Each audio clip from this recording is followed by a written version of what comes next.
وَإِذْ قُلْنَا لِلْمَلَائِكَةِ اسْجُدُوا لِآدَمَ فَسَجَدُوا إِلَّا إِبْلِيسَ، اور یاد کرو جب ہم نے حکم دیا فرشتوں کو کہ سجدہ کرو آدم کو، فَسَجَدُوا إِلَّا إِبْلِيسَ، پر سب نے سجدہ کیا سوائے ابلیس کے، کَانَ مِنَ الْجِنِّ، وہ قوم جن سے تھا۔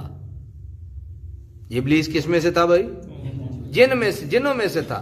فَفَسَقَ عَنْ أَمْرِ رَبِّهِ، پس اس نے نافرمانی کی اپنے رب کے حکم کی، اپنے رب کے حکم کی کیا کی؟ اس نے نافرمانی کی۔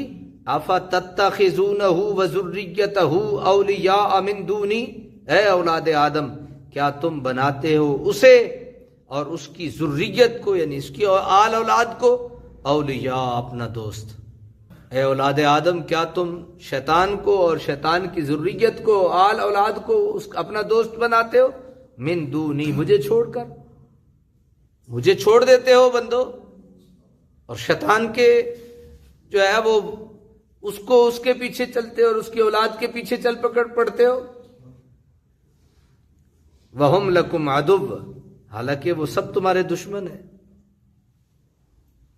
دشمن ہے شیطان۔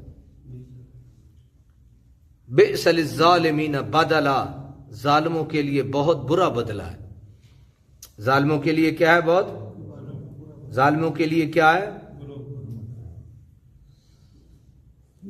منکرین حق ان الفاظ سے یہ بتا دیا کہ ابلیس فرشتہ نہیں تھا بلکہ جن تھا۔